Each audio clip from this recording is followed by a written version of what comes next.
Hi, welcome back to the channel. So today we're going to be looking at dealing with like sort of kitchen sockets. And there's so many times you're going to come across a tile where it runs up to the socket and you're going to have to take a U-shape out of the tile. So therefore the socket is going to fit something like that through there, and you take the same U-shape out the other side and you'll get through that way. There's a couple of more different cuts to do, but I'll show you them at a later date. But we're going to deal today with just this U-shape. So the tools we need is we're going to need a tile cutter, we're going to need a wet saw, or an angle grinder would do the job, but wet saw is a bit cleaner, and we're going to need a little pair of nippers to do this job, and a pair of glasses to stop the chippings coming back off the wet saw. So what I'm going to do is I'm just going to take you over to a situation where we'll have like a sort of a problem, which could be a box socket, or it could be a shaver socket, or it could be anything, and we'll have a look how to mark it out first. So we need to mark it exactly where it's going to fit, and then we'll go straight into like sort of how we're going to use the process of getting these two cuts done, and we'll try back in this, so will fit perfectly. So let's just go and have a look at the situation. Okay, so we've just got a little mock-up situation here in the training centre, and I've just put this like sort of tile here as if that was the last tile where we're at tile 2, and then we've got to deal with this obviously socket here. So that is what we're trying to achieve, how we'll get that marked through there like that. So what you do here is where the last tile is and where the full tile is, you keep that parallel with that tile and you slide that over to there, making sure that this is exactly the same length as what the rest of the tiles are. And what we're going to do here, we're going to mark underneath this tile, which is there. We're going to mark just above this tile, which is there. Right, so that is your width. And then what we're going to do, we're going to come down underneath there, and you're going to hold this one, and you're going to keep this a 2mm gap, because this would be a 2mm gap running throughout this wall here. So what we're going to do here is we're going to mark just on the outside of this there, which is there. So now we have the width of where that would be, which is here, and we'll have like the gap, the length there. So all we need to do now is get a square and square this out. So we'll go back over the table and then we'll mark this up. Okay, so what we're going to do now is just mark this up. So this is called a square, and all we're going to do here is put that square on there, and this is the mark where we're marked over there. So again, I'm just going to mark that to here and do the same one to there. And always make sure the square is perfectly square with that. A lot of people like sort of forget about this being touching that, and it gives them the wrong angle. Right, so that is the 2 on the width of where we slid it in. Now this one here is the length, so what we're going to do here is mark this one, so to here. Let's do this one from this side to there.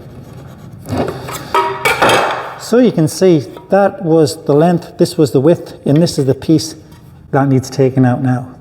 So what we're going to do now is go through the process of what we're going to do first, and then how we're going to go in the wet saw, and then how we're going to snap this piece out. So we'll go back to these two and have a closer look at this. So now we've marked this out, it's important to do this in the order I'm going to say now, otherwise the tile will break and you'll snap and you'll have to start again. So what we're going to do first is we're going to score this internal line first, right? So what I'm going to do is put that in the tile cutter and then just run the wheel down this internal line. So from here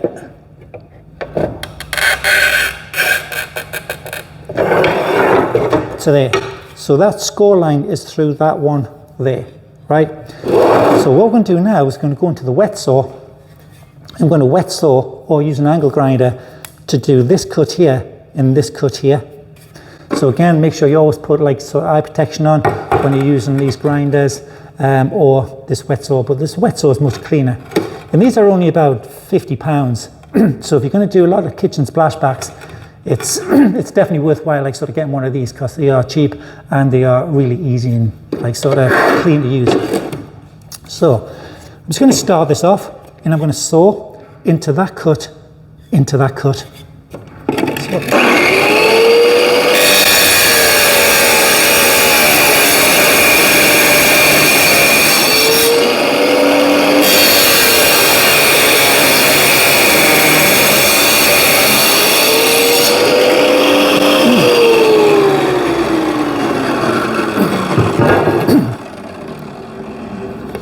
So you can see this line was already scored to here. And now we've wet sawed that and wet sawed that. This is ready to snap out. Now just a little tip on the wet saws. Whenever you mark a line on the wet saw, that blade is 2 millimeters thick. So what you need to make sure is that you're always cutting the blade on the waste side, on the inside of this line here. So the outer side of the blade is catching your line. Otherwise you're going to be cutting another 2 mil into the piece that you need. So now we've got that scored in this wet saw and wet saw here. All we're going to do now is get our nippers and we're going to put this on the edge of a bench. And all we're going to do is don't grip with these nippers. We're just going to use them as a lever, and we're just going to put our hand on here and bend this down, and that will just snap that piece off. Just get this last little piece off. So you can see now we have this U shape taken off. If there's any little pieces in the corner, again you can use the nippers here just to get into that little piece there.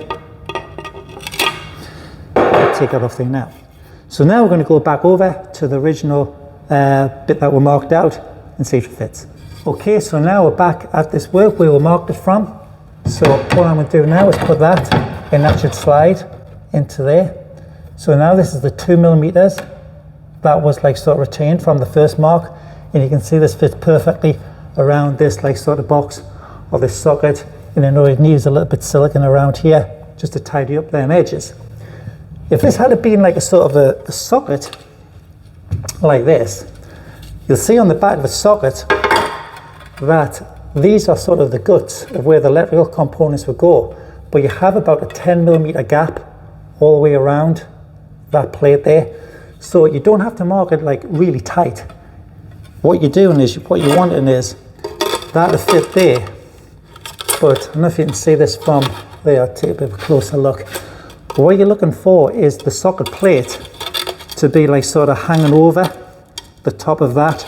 So you never want to be cutting around the socket so the socket fits on that there. You're always marking it a little bit underneath there, and a little bit underneath there, and a little bit down that way. So therefore that socket sits nicely, you know, tidy like that. So you can see the process is really quick to take this like sort of section out of this. You know, obviously it's taking a bit longer to demonstrate it, but it's a case of like just maybe a minute, if that, just to mark this line, and this line. And then remember, it is a case of like scribe this line first, and then wet saw, and then snap the piece out, and that'll fit. Now again, I said make sure you do it in that order. What you don't want to do is wet saw this and wet saw this, and then try and push down and scribe that line, otherwise they'll snap the tile there. So it's always best to like scribe that line first, then 2 wet saws, and then snap off and then put it in. So that should get you around your sockets like sort of really easily. So again, thanks for watching this. Don't forget to subscribe to the channel, give us a like, and hit the bell notification button, which will just prompt you for any other videos that's coming out. And again, thanks for watching. See you in the next one.